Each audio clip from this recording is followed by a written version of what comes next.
I'm Anna. I'm Ben. We are AutoSave. Welcome to our channel. Today we're watching Rezero, Season 2, Episode 12. I feel like I'm on a roller coaster full of despair, torture, and rabbits. Bunny rabbits. Mean bunny rabbits. Not the sweet kind. They eat everything. Have you ever lived with a bunny rabbit? Maybe. I did for a semester in college. I had a roommate who had 2 bunnies, and I thought it was good. Were they like they are in this? No, I thought it was good until we were packing up at the end of the semester, and when we pulled out the beds and we started packing up everything, we found out that like every cord that was plugged into everything had been completely chewed through. Oh God. And yeah, so a lot of things. So they were are destroyed. like the a lot show. of chargers were destroyed in the living with the bunny rabbits. It was the energy that was being manifested that drew them in. Luckily, they chose Just to like Roswell. Get out their volatile, aggressive energy out on charging cords instead of my body. That's fair. So, That's fair. Yeah, that was my experience. You got lucky. I got lucky. You ready? Yeah. Sweet.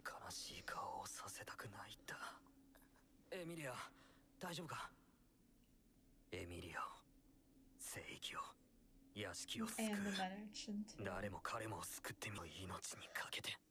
We're gonna save Betty also. I want to save Betty. Interesting effect. Okay. Okay, so that we can have his monologue over top. Tome of wisdom.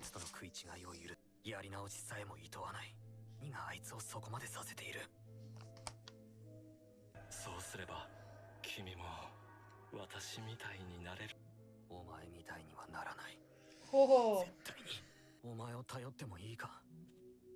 Echidna? Mm-hmm. But we have to meet a prerequisite this time.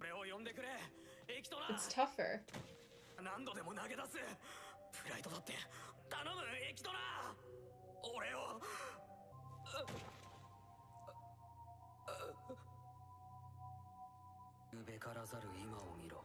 An unthinkable present.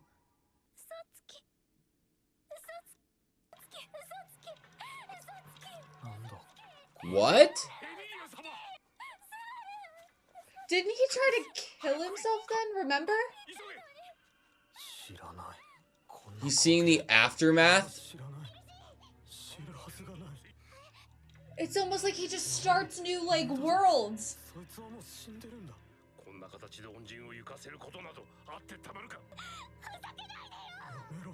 It's like what Roswell said, as long as one of him gets it.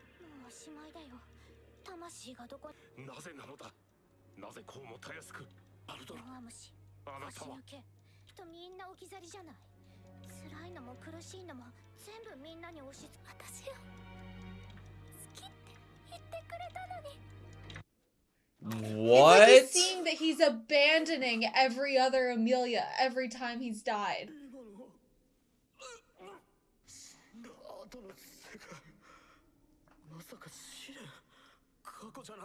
I think it's real. An unthinkable present. Another one? Yeah. Oh, after Betelgeuse.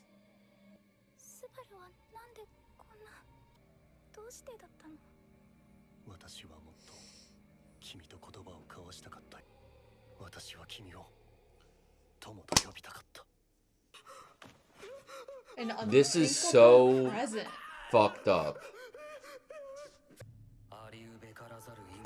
I like that it's his voice.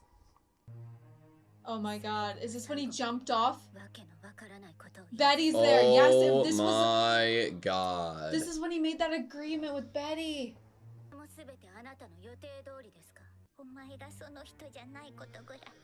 Betrayed.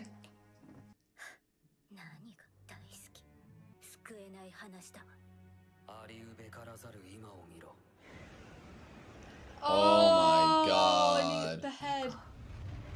Puck.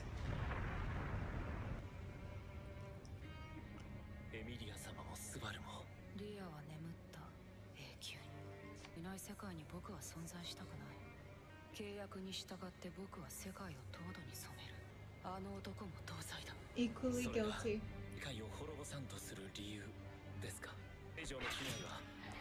Can Reinhard No, take we're on gonna see him Puck? die.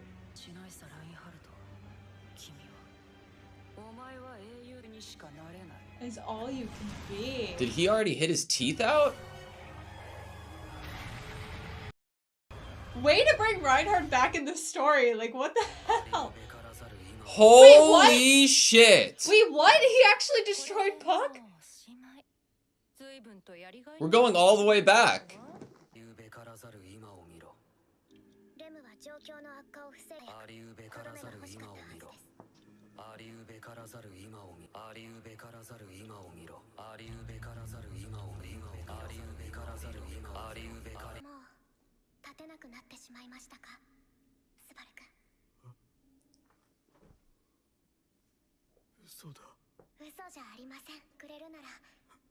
What? No.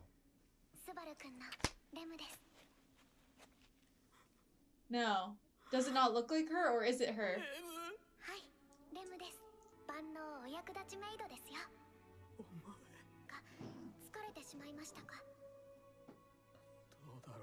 I feel like this is just some twisted fucking lie.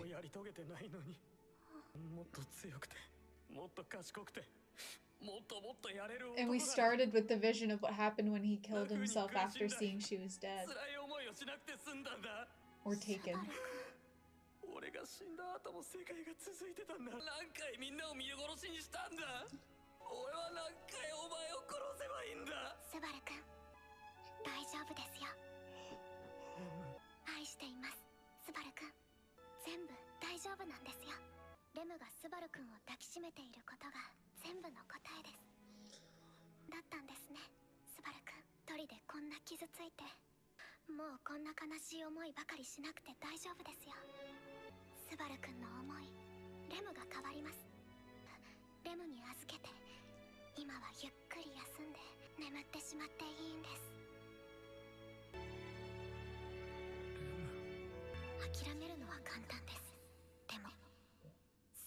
Yeah, she wouldn't say that.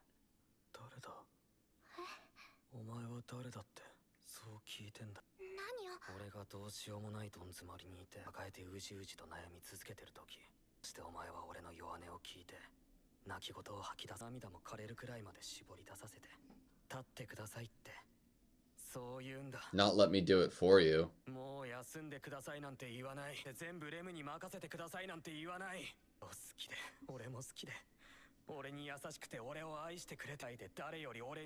Stricter with me than anyone else.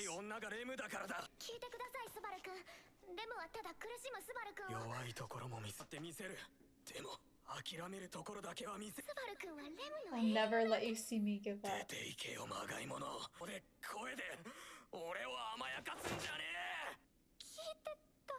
This isn't what I was told to expect. What the f-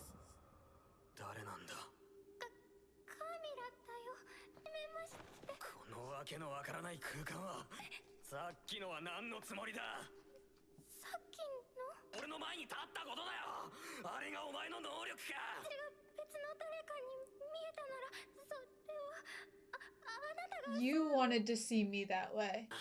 Is that just how it works with the kid? Lust. With lust?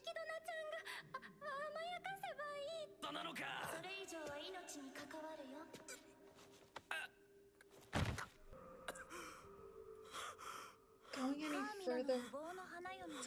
Faceless bride.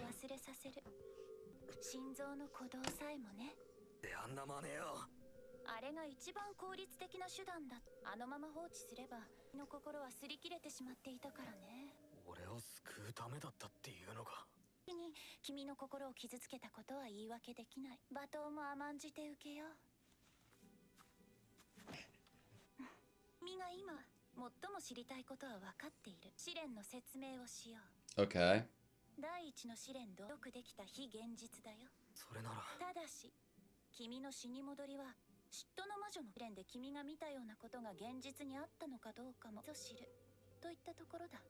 That was his second trial.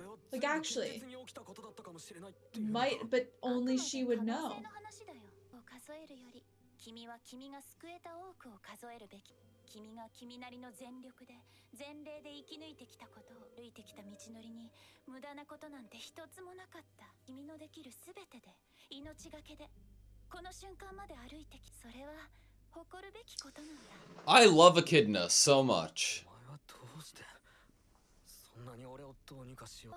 女の子の口から言わせるのは少し意地悪が過ぎるんじゃないかな。僕と交わしてはくれないだろうか。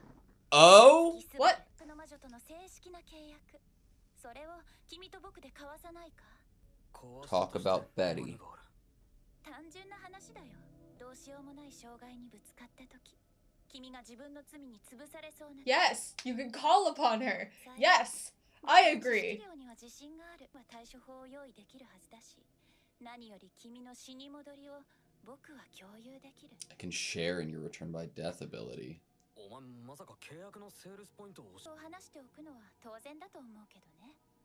少しでも君の心が契約に傾けば計算だよ。それもいいのかもしれないな。ということは、いや、どうしてもっていうならそういう契約。 Yes, okay, play coy now. 今更遅え。つか契約ってのはどうやってんだ。 Drink the tea. You have to drink We've tea. already been drinking the tea. Drink more tea. Bond This is between even our better. souls.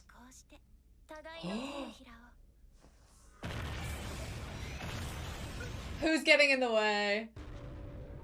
Is this Lust? Minerva? Do all of them want to have a contract with him?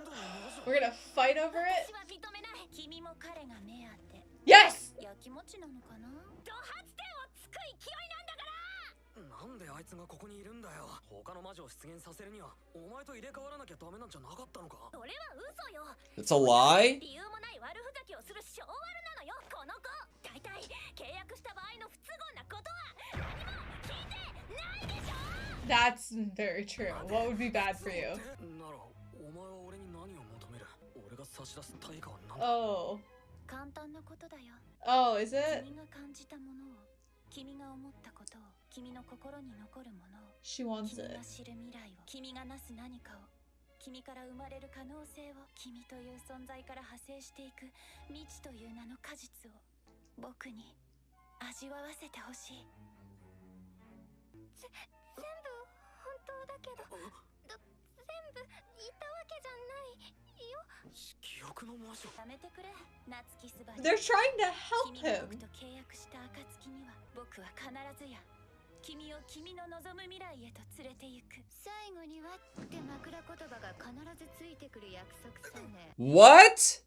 今度誰だよ。怠惰の魔女セクメトさん。 I Second love you! What? 一応名乗ってはおくけどね。私はあくまでこの場の公平性を保つためのお目付け役さね。 Watchdog. ただあの子への義理は My obligation to her. Everyone's here! 最後にはお前は必ず俺を最善の未来に連れて行くって。お前の協力で俺が最善の未来にたどり着くのは最善の道を通ってか。なんで無言だ。 Holy shit. 答えてくれエキドナ。答えろよ強欲の魔女。望む未来をつかむためならその道のりで出る犠牲は許容する。それが君の覚悟ではなかったのかな。 Accept any 夏木す sacrifice. ばる、君が持つ死に戻り、それは凄まじい権能だ。それは探求者にとって究極の理想の体現だ。その過程で生まれる様々な結果こそが僕の好奇心を満たすことに大いに貢献してくれることを期待する。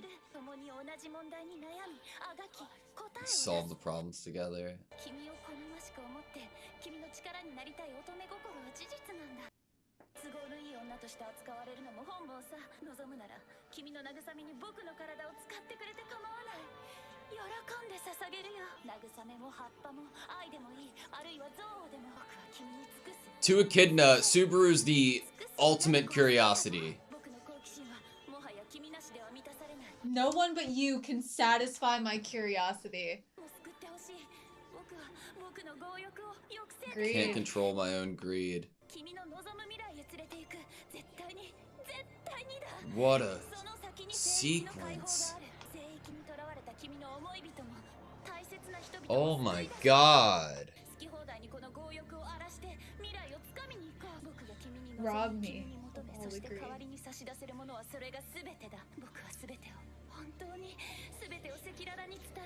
Just overlapping of faces.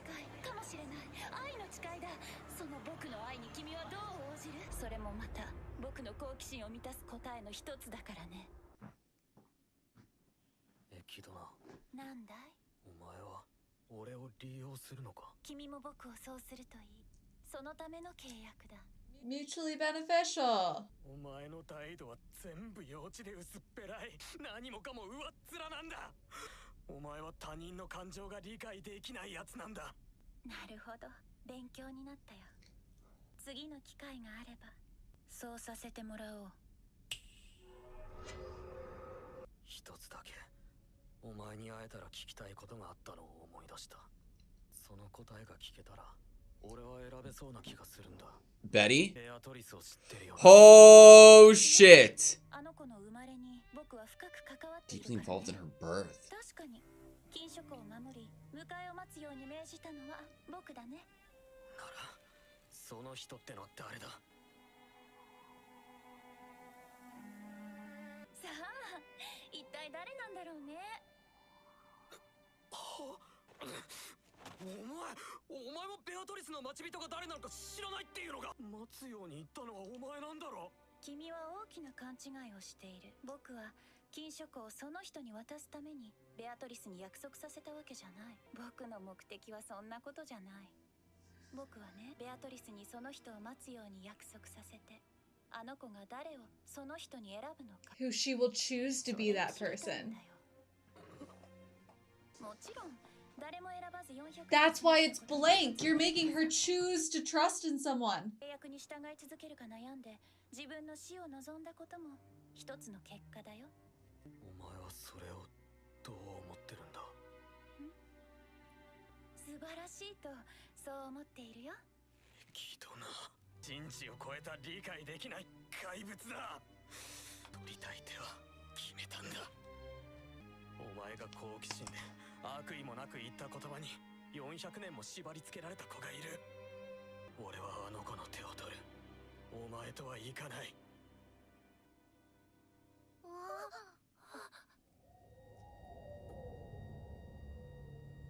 来たのね。 She's here. すごくお腹が空きますよ。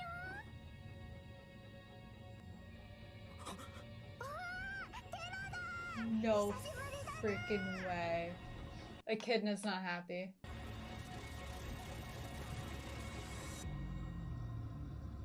Don't fuck you! No! No! Okay, that was Rezero, Season 2, Episode 12. This is an amazing season. I agree with that. What I was gonna say, I agree with that. This is amazing. This season, in terms of how they're ending episodes, is different than the first season.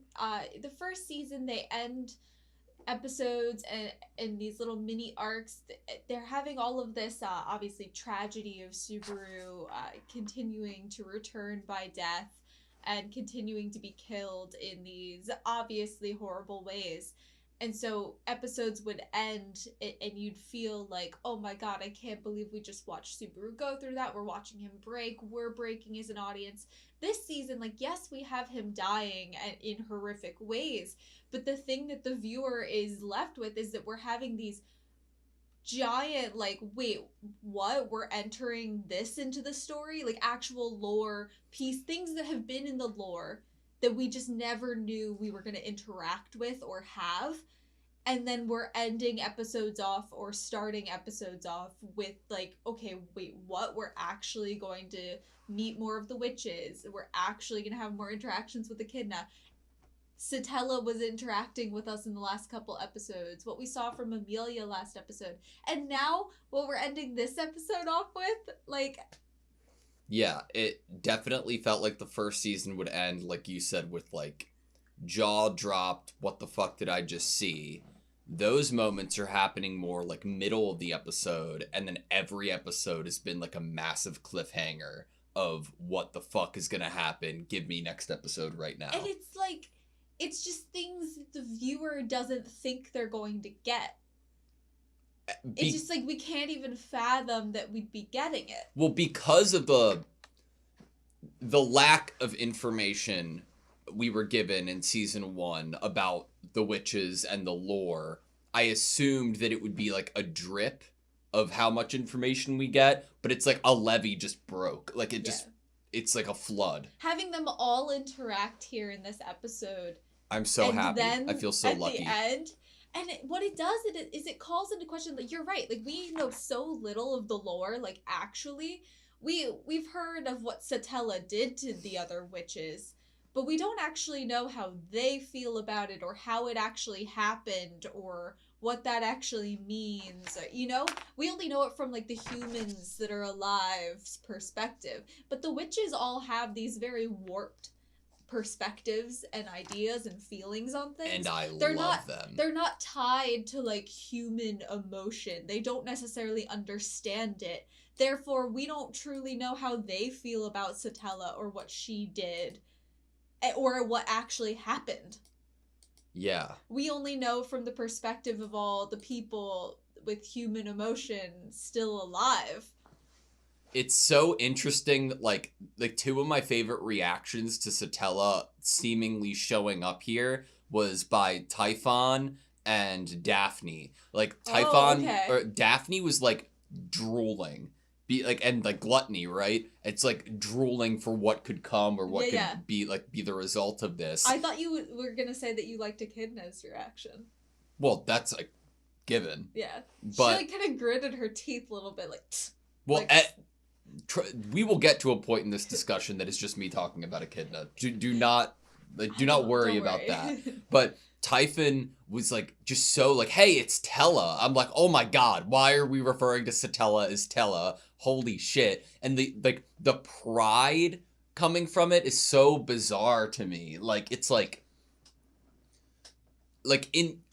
My favorite thing about this episode was the deeper look into specifically Echidna, but because of that, what my understanding is from other, witches, like their ways of thinking. Mm. I think that previously I was so like, okay, I get characteristics from this witch that I could see that why they are under the guise of pride or, or wrath, but it's like how encapsulated their entire personality and being is intertwined with their sin that is so interesting to me. It's so this episode awesome. Also I think really shows this dynamic, like they're all sisters. Like there's this as we're saying that they're removed from like exactly being human in their emotions and feelings, and we know that the ways that they went about their sins was really kind of twisted and warped, and we get a really great example of like twisted and warped with Echidna in this episode. But all of them like were trying to do good things for people, like Daphne creating the great rabbit. It was like, well, that's a lot of food she was creating, and the whale was giant, that would feed so many people. But they were also like, she's like, why would I create something that couldn't like fend for itself, kind of thing? Like you can't just like, things that are eaten also have to eat. Yeah. So everything's like a little bit warped and a little bit twisted, and we also get this dynamic, I would say, is a very like sisterly fun energy in this episode, and with previous interactions of the witches kind of crashing the tea party. It's very intriguing to see these relationships with them, especially with like Pride saying like, to Satella coming. I'm like, how do they actually feel about Satella? Yeah. I want more of the lore, and it's because they're keeping it so at a distance and only kind of slowly feeding it to us, where I start to think that I understand what it is. And at first, I just thought this was Echidna's world and we were in it, and now it's like that's not even the case. And then I thought, oh, the witches have to switch out from the one body; only one of them can be there. And then we learn in this episode that's not even true, and she just likes to play like little tricks. Yeah, I am really excited to see what other witches are thinking of Satella, because I think that it's going to be completely subjective. And, like, their view of what Satella's done and what she is actively doing right now is going to be really interesting. Mm-hmm. If I'm honest, I'm finding it very hard to believe that next episode even exists or is going to happen, because I can't imagine that everybody's going to be sitting around the tea table, like, just talking, and Satella's one of them, right? Yeah. That's so hard to believe for me. What would she say? So, like, okay, so when we first got through with Echidna here, after the interaction with Carmilla, Echidna's explaining what the second trial was and what her attempt at saving Subaru was here, and saying that the second trial puts you in a world recreated from your memories. It's a thoroughly well-constructed unreality. And your return by death is the Witch of Envy's authority. Basically, only she knows whether the things that you saw in your second trial happened in some reality. So, it's interesting, because that could be something that would be touched upon if Satella's really going to sit there and talk to us. We could learn if these things that we saw and got a glimpse of really happened. To get to actually have there's so much about this episode that I want to unpack. Like, I want to talk about why specifically Echidna and Satella might be, like, Echidna might dislike Satella the most, or they might be the most at odds based on their two sins, and both of them wanting Subaru for different reasons that are almost kind of similar. Greed and envy, I feel like their sins go really hand in hand with each other. Okay. So let's talk. I feel like there's less to talk about in terms of, like, understanding plot things that took place this episode, and there's more to talk about for, like, talking about, like, interconnections, each of the witches, what are our feelings towards them. So, because of that, let's tackle what actually happened this episode first. So, throughout the trial that Subaru was going through, unthinkable present.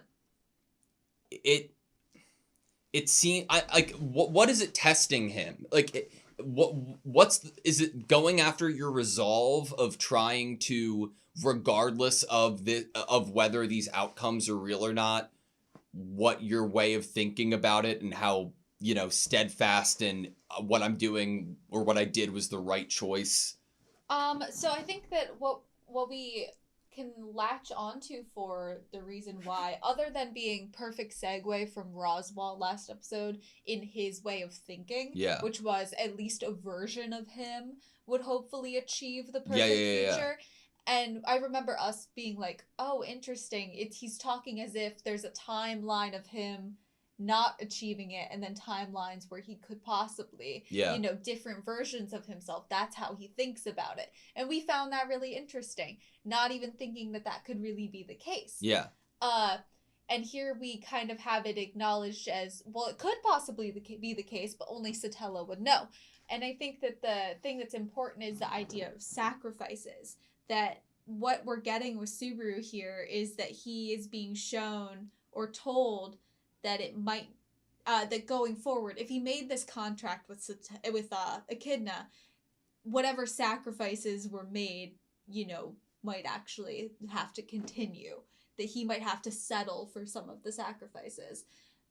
And we see with this other trial that he wasn't just he might not just have been sacrificing himself there and his timeline, but he could have also been creating suffering for other people. Yeah. Where he thinks very valiantly and probably prides himself on the fact that only he is suffering right now. He feels so alone and isolated and wanting characters to reach out and be there in support of him, but he almost still can pride himself on the fact that only he is the one truly suffering and no one else has to.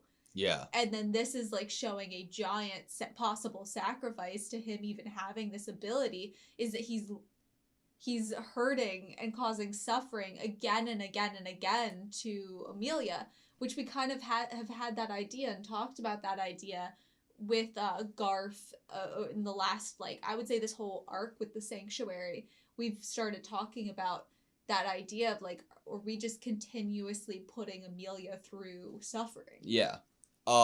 So my understanding of, like, so if somebody other than Subaru was going through the exact same trial, would they easily be able to distinguish what they're seeing, if that is an unreality or a reality? Because it seems to me that Subaru having the ability of return by death is the crux of what makes the second trial so fucked up.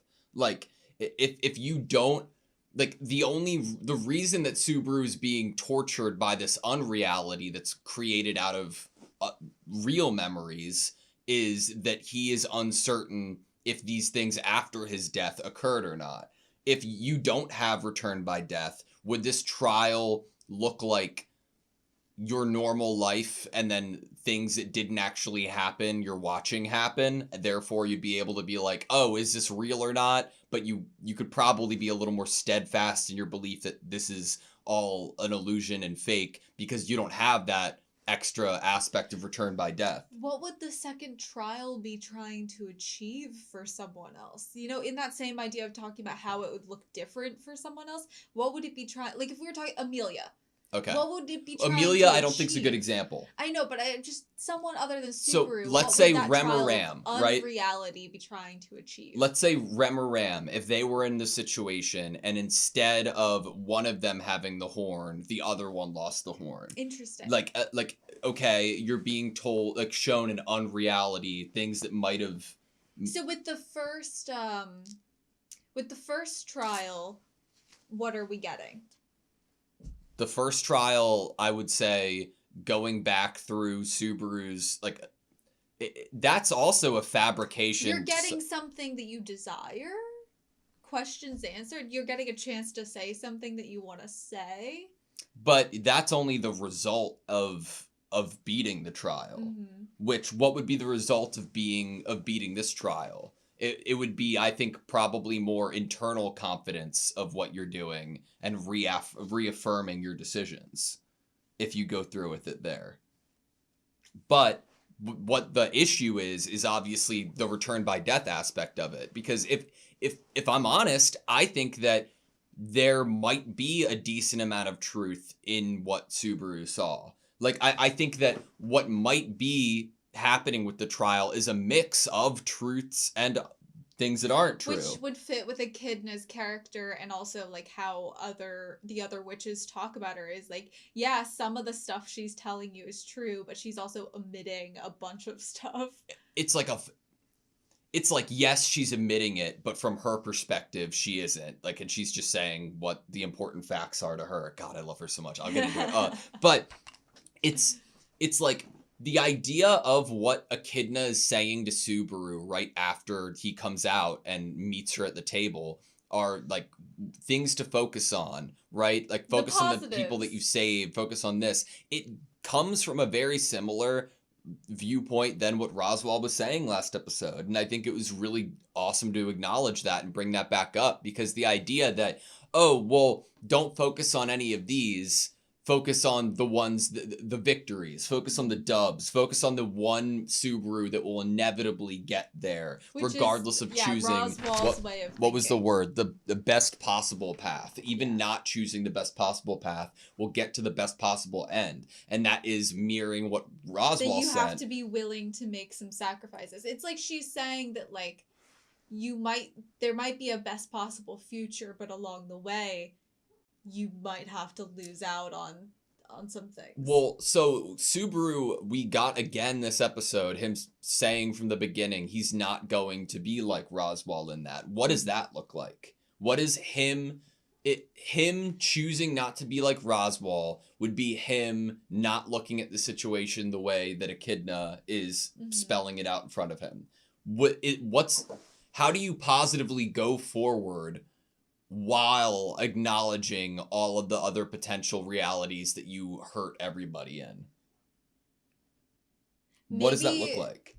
Gosh, maybe you try to assure that when he does have to restart, that he knows that he left that world in a good place, like that the people there could grieve for him, and that, like, you know, like, okay, so that first scene we get in this unreality, we know from watching it what he did there. When he saw Rem being an empty shell, we know, and so that impact of seeing someone do that, especially after telling Amelia he loved her. Yeah. Yeah, so making sure that if he does need to restart, he's leaving that world the best way he can. So some of the other leaving the worlds were, there was grief in it, but wouldn't say the suffering was as bad as that. Like, when we have him after the Battle Geese incident, that's an easier way to lose him because he sacrificed himself because he was being controlled by Battle Geese. It'll be easier for the characters of that world to grieve his death based on how it happened. He'll be seen as a hero. They'll be thankful for him. They'll miss him. They'll wish that they could have had more time with him, but they won't feel like he didn't love them. Yeah. Like, it to me ends up in a place that maybe the best way to go about it going forward is maybe you don't lean into the... Okay, if you look back at a world that you had you tried every possible thing that you could, and then you still got gutted by the Bow Hunter, you obviously live with regret because you didn't want that to happen, and you wanted things to be different. But you at least find comfort in the idea that you did everything that you could there, and you didn't give up. In a way, I think it'd be harder to look back at the life that, fuck, I just let Rem die in front of me. I'm going to kill myself and restart right away because of that. Because then you're not really acknowledging everybody that you are leaving behind there. Right, you're not acknowledging everyone else there and their suffering, what he accuses Echidna of is not understanding people's feelings.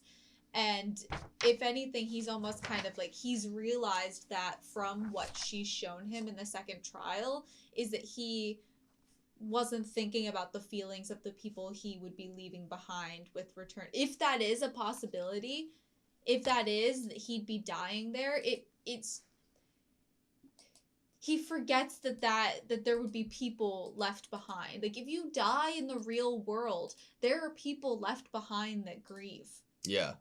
And it's like he has, because of this power, he's almost in this place that's less human in the way that he thinks and feels about things. And he's been confronted by that with having interactions with Roswaal last episode and with Echidna in this episode, that this is a place he doesn't want to get to. Yeah. That he's realizing he wants to continue living with this humanity, this acknowledgement of sacrifices, acknowledgement of people's suffering, acknowledgement of people's emotions. He doesn't want to ignore the people he loves' emotions, and he doesn't want to hurt them, even if it is just a life that doesn't continue after return by death.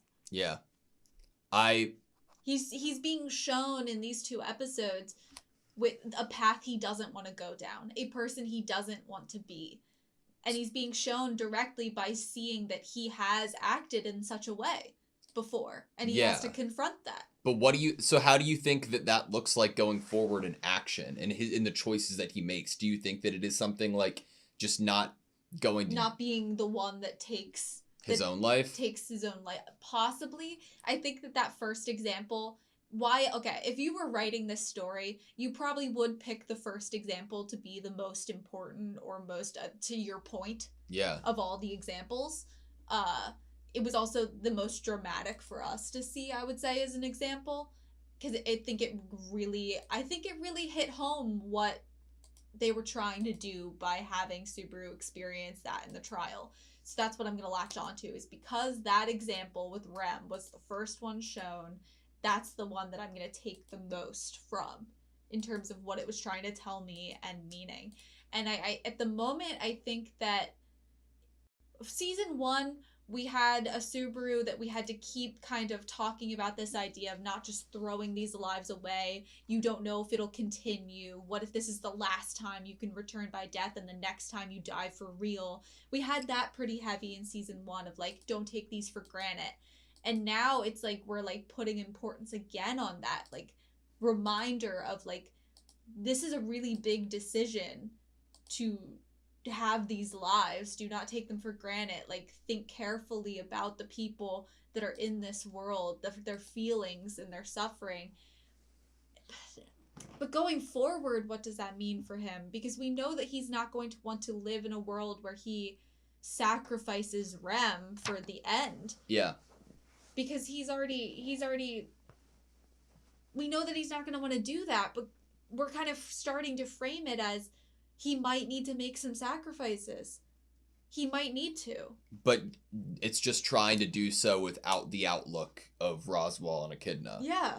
I don't know. I think we might get a better understanding of what Subaru might want to do when we get the other end of the spectrum, that being what Satella might have to say here. If whether that was real or not. Yeah. If we're told by Satella that is real and that those worlds continue on, he's put in a very hard place because he doesn't want to be like Echidna and Roswaal. He doesn't want to make sacrifices to meet his end and his goal. Dude, can you imagine what the fuck Subaru feels like the second he wakes up with Echidna here and is told that those things could be real? It's literally the weight of the world being on your shoulders. It's not only wanting to, like, a reminder that, yeah, you might have been trying to find the best outcome and make everybody happy, but here's 30,000 other reasons why what you actively are still doing has hurt so many people. Like, it's possible that one Amelia could be happy in the future, but there's 30 other Amelias that are, like, crying. And why I feel like it could be real is that idea of the last, like, this sanctuary arc of bringing up, like, Garf and Subaru, of reminding him, like, you're putting Amelia through suffering over and over again. That was the idea. Yeah.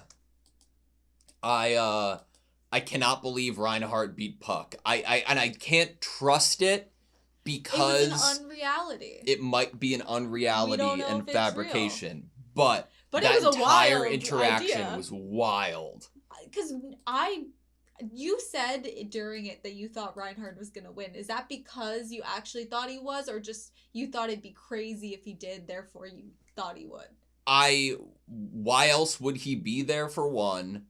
2, Puck had chipped teeth on one side of his mouth, so I assumed that damage was already done. And then 3, I was like, if it happens, show me. You know? Yeah. Like, I need to see an outcome of what their battle would look like. I just didn't think I thought, like, in my mind, Puck in that form was, like, one of the most unstoppable things we could ever see. I agreed. I like that with that scene, it also brings back the idea of, not only does it bring back Reinhardt, who we met at the very beginning, but then had very little interaction with, but it also brings back Felt and the candidates.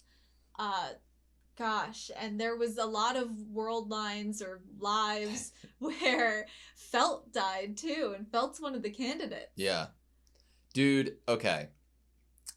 So getting into the witches, we were introduced to Sekhmet, and the Witch of Sloth. Yes.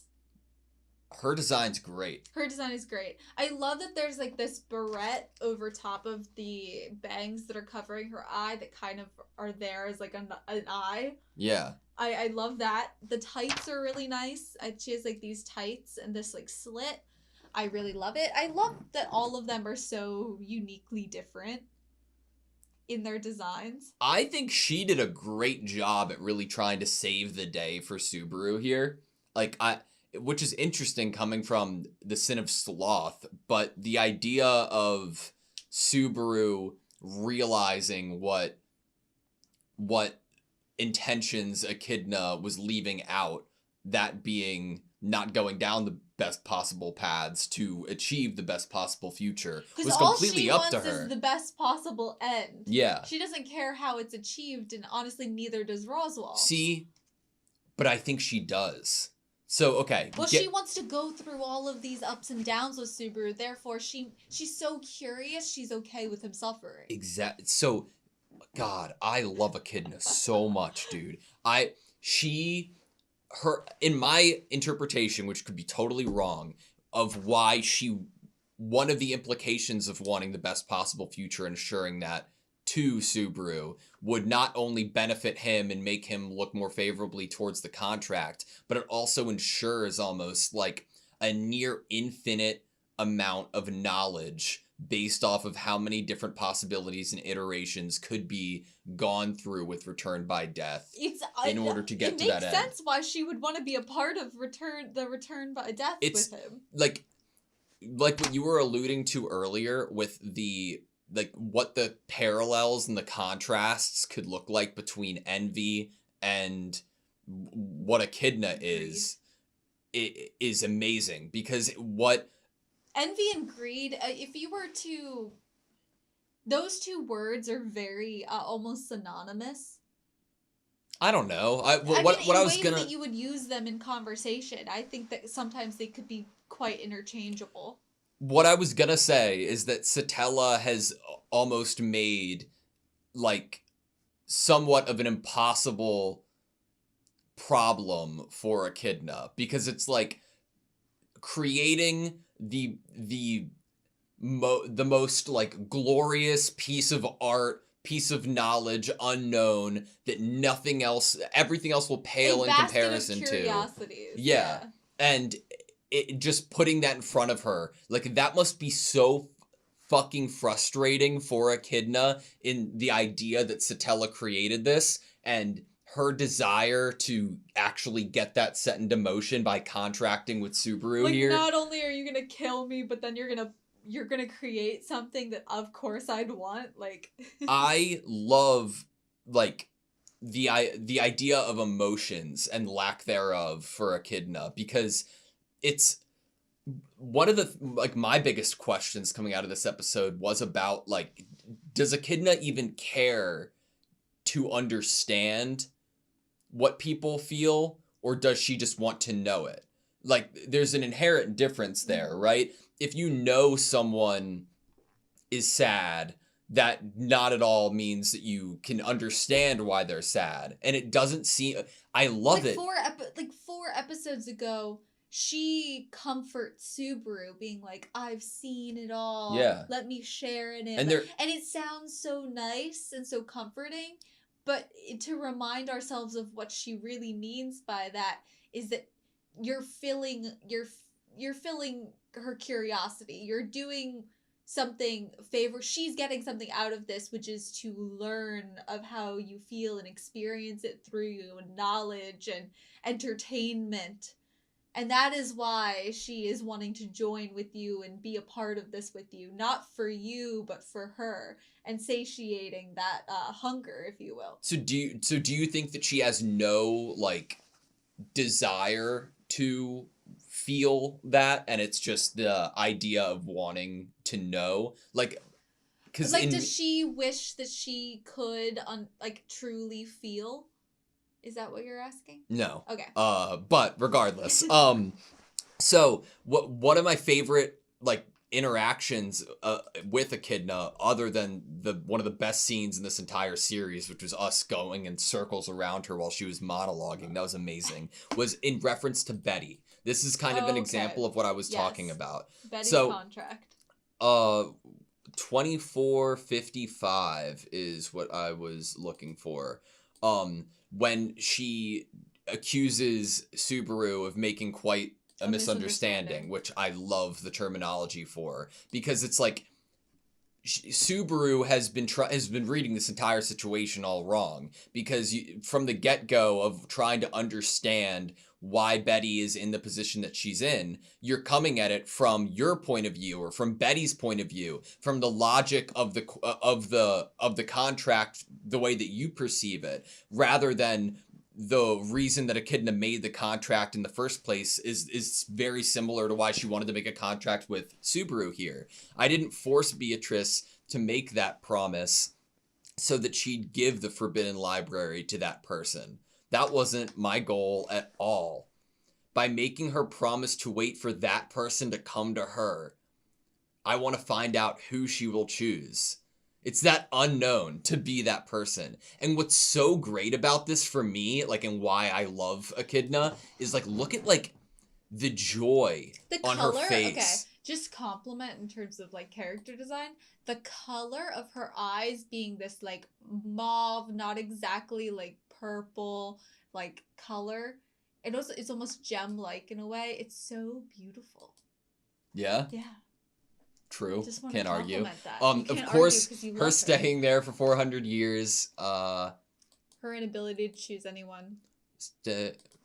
Of course, her staying there for 400 years without choosing anyone is one result of that. Her inability to choose anyone so easily all this time, and wanting to die as she agonized over whether to keep upholding the contract or not, are also results of that. And how do you feel about that? I love this. She's, like, surprised at even the question. I think it's wonderful. And it's, like, it's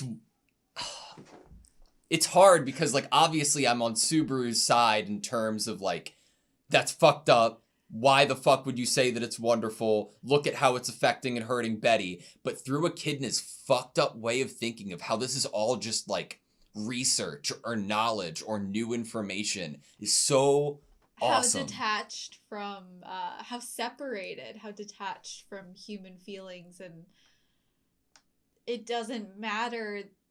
There's no, like, love there. It's not like she actually has affection for anyone, because if you have affection for someone, you wouldn't want to put them through something. So one of this other line that Echidna had this episode is really perplexing to me. It was like a response to Subaru. So Subaru was saying, Echidna, you're incapable of understanding how anyone else feels. This is one of those times when you could get angry. I see. You have taught me much. When we next have a chance, I will do just that. And, like, look at her expression. It's like, in saying that when she has the chance, she will do just that, is that a response to her own feeling of what Subaru said, or would she be doing it just to gauge another reaction from Subaru? It's like she's like, She's learning how to act more human. And so she's like, okay, next time I'll do better. She's been trying, ever since we met her, and even in this episode, she brings up her maiden heart. She's been trying to act a certain way, and if anything, it's probably a learned behavior. It's something she's picked up, is that this is how you act innocent, how you act believable, how you portray yourself in a way that other people will find comforting, or they will have affection for you if you act this way. If anything, it's like she's gauging how he would want her to act, and I think that what we could say is some of the times that we've interacted with Echidna, she has acted a bit like Amelia. yeah? In her, like, quickness to blush, in her, like, more blushy interactions, her more, like, and, like, getting up in, like, kind of like a embarrassment or frustration or flustered. She has acted a bit like Amelia in some of those. Are you saying that, just so I understand, are you saying that like she just so happens to be, or are you trying to say that she's intentionally? I'm trying to say that this line could lead me to believe that she has intentionally been acting a certain way through watching Subaru, that he might easily trust in her or find comfort in her, and she will get what she wants if she acts a certain way. And that's why she says, like, next time I'll remember, like, that you're saying I should get angry. So you think it's a little bit manipulative Yes. in that sense? I think it would fit the idea of the witches and everything we've learned this episode, and with the idea that she's been watching him and she wants to continue to watch him, that she would have learned from watching him that he responds well to a character or personality like that would act like that, and he finds comfort in it. She wants him to trust her. She wants him to want to come back to the tea party. She wants him to hopefully inevitably make a contract with her. While all of those things do benefit her, I don't think any of it would be an intentional lie in form of manipulation. I don't think it would be, this is what Amelia would do, so I'm gonna do it. Like everything that she says, I believe. I believe through her point of view, as twisted as it is. Like, her blushing to Subaru earlier this episode and being like, well, you shouldn't ask me why, like alluding to her crush, her obsession with Subaru. That is all I believe completely. And it's like, that crush and desire and blush is formed out of that desire for the knowledge of what this contract could give her. Mm-hmm. But that is what makes it for her, you know, and that's why I love her. That is why I love her. I think that as I'm getting to know more and more about Echidna, like, morally, I'm putting her into a different category. But personally, like, she is by far my favorite witch, hands down. Like, I love her reaction to Satella. I love her basking in her explanation of why this is such a grandiose thing that Subaru possesses. The return by death authority you possess is a tremendous thing. You do not fully understand how truly useful it is. It allows you to restart the world all you want until you reach a desired future. It's the embodiment of the ultimate ideal any seeker could wish for. I won't force you to return by death. You will use it to achieve the result that you desire, and I will lend you all the wisdom you need to fulfill your wish. I expect all the results that come about in the process to contribute vastly to the satisfaction of my curiosity. What a line, dude! My favorite line, which I don't know exactly where it is, it's probably one of her finishing lines, is that no one but you can satisfy my greed.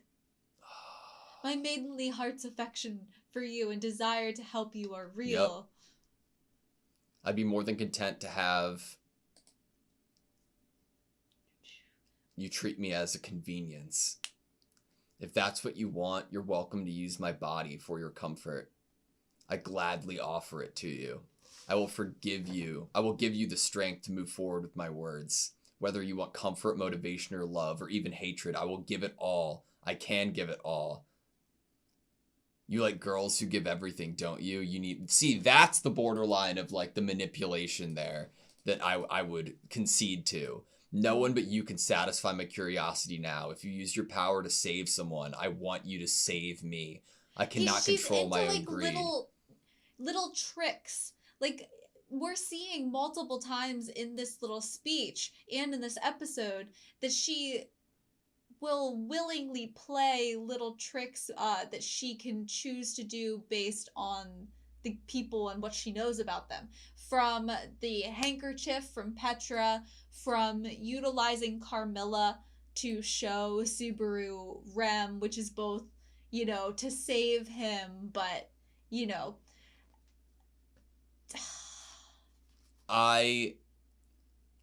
It's so great. Like, all the other witches don't even know what to do, because it's like after her entire speech is over, it's like everything that she said is true. Mm-hmm. But it's said through a lens of Echidna. Beautifies it and makes it seem positive, because to her it is wholly positive. There is no bad thing. Like, Minerva shows up and she's like, you're excluding the bad, and I think Echidna says something along the lines of, like, to call it bad, like, that you shouldn't be calling it bad. I don't quite understand what you find so problematic. Even when you're mad, your attitude, Echidna, you're incapable of understanding how anyone feels. God, The wide closed mouth smile that they do on Echidna when he's talking, it's so unsettling. I don't think it's unsettling at all. I love it. It's very confident, but it's unsettling. There's this, like, by the nature of the show, impure, but by even how Subaru says it, like, simple, childish, like, pure, like, quest for knowledge, whether it's good or bad, that's so fascinating from her. Like, I think that the idea of what her purpose of the contract with Betty was such a mystery to me before this episode, because I was like, how does this at all tie in with the character that I've come to know so far of Echidna? Why would Betty waiting for that person, how does that fit into the Echidna and their quest for knowledge at all? Because sure, the library is something that's to be protected or sacred, but that doesn't really fit in with giving Echidna anything. Yeah, and it does not give Echidna. Echidna already has all of that knowledge that's in that library. Yeah. It's all in her head. She wouldn't make another contract like that just to protect it. She would need to be gaining something that's up there in importance out of it. And what's up there is that obviously Betty is a person who that Echidna at the time saw as someone who would possibly never trust in someone or never put their faith in someone or never choose someone. It's like, I wonder if it's each individual person that Echidna's wants to know, or if it's determined based on the individual. Like, the idea of wanting to know who Betty would choose. Like, it's okay. Like, you know, the trolley problem, like in philosophy, like, okay, if I'm going down a line of people and asking what they do and they have to pick one, sure, I'm learning what each of those people feel like. But when you're getting so specific and so torturous about the condition and the importance of the condition, and you need to make sure that you don't fuck this up. You need to pick the right person. You're waiting for the right person and not even giving a definition of what the right person would be. It's like the choice is getting so pushed and so pressurized that the answer to that therefore becomes more valuable. Yeah. It's so wild to me. What do you think is going to happen with Satella? Really great question, because I didn't even think that it was possible for her to come here. I didn't even think that this would ever happen. Therefore, I have no freaking... If we actually get to talk to Satella here and learn anything from her, I will be baffled beyond belief. Is like, amazing. Her outfit is amazing. Reminds me of yours from Spy Family. Oh, yeah. So yeah, I have no clue, because I just never would have ever fathomed that or guessed that we would be interacting with her or hearing from her. Do you think it's directly going to be targeted at Echidna? Like, imagine we do play it out and we get to hear her talk. Do you think the first thing that she goes for is Echidna and what she's actively trying to do? I think that she could be very potentially protective of Subaru and the idea of her trying to make a contract with him. Yeah, because Satella, we have in the last 2 episodes, or last 3 episodes, this idea that, like, Satella's like, love me, love me, love me, love me. I don't think she wants to share. Yeah. So that is interesting. Another thing, so you have a wider shot with Satella coming forward. We were talking about how everyone was reacting. Mm-hmm. What we can see is how Carmilla's reacting. Yeah. Which we didn't get, like, an actual shot of. She doesn't say anything. But in the shot of Satella walking up, it's like Carmilla's kind of, like, crouching and has, like, her hands covering her head. Like, yeah. She's scared about it. Daphne's like, oh, I'm hungry. So Typhon's like, woo! Do you think Carmilla could potentially be scared? So, like, obviously I know the nature of what these challenges are, right? Of what these tests are. But the idea of Subaru's involving return by death, and then through Echidna, Carmilla kind of is used to break Subaru out of what he's in. Mm-hmm. Do you think that that's something that Satella's, like, pissed about. Like, you don't get to touch that. Anything that involves return by death is mine. And, like, that's something that she could be taking out on be very protective Carmilla. of... Possibly. I feel Carmilla's character specifically, like, I can understand why she seems to be, like, always with tears in her eyes from what we could see. I mean, imagine every person that looks at you sees you as whoever they want to see and they never truly see you. Yeah. That's so sad. And then just by being close to you, they stop breathing. Yeah. That's such a sad existence. I loved Subaru being able to deduce that it wasn't Rem, like, just by the nature of lean on me, lay Rem on would me. never let him give up. Yeah. Okay, yeah, doesn't go easy on me was one of the lines. I have no clue what's happening going forward. It's a great place to be, not knowing. You're probably going to get some Echidna, Satella back and forth next episode, which I'm sure you're really excited about. I don't know. I think that I probably would prefer what happened this episode for Echidna than next episode, because I have this, like, impending doom feeling that Echidna's going to get washed next episode, and she's going to be like, I don't know, like, that I think that Satella is going to be really mean to her. Well, here's the question. Do we feel like Subaru needs to have a contract going forward? Or do we really think that he can do it all by himself still? I think he can do it by himself. I don't think Okay. he needs a contract. No, I more mean, like, narratively. Do you think that Subaru's character is going to tackle it all by himself? Or do you think that there will be a way that he still has a contract with Echidna going forward? I want there to be a contract with Echidna, Just because selfishly, but I don't think I think it narratively. fits better if he doesn't. Yeah, I agree with that. I think it would go more towards his character of doing it his own way here. Yeah, because imagine him just suddenly having wisdom every time he goes into life, and But he how's has, that like, wisdom a little being Echidna on given? his shoulder telling him things. I can't really imagine that narratively. Yeah. Okay. I wonder. I don't know. I'm interested to see what a conversation with Amelia would look like after an interaction with Satella. Would it go back to the being afraid?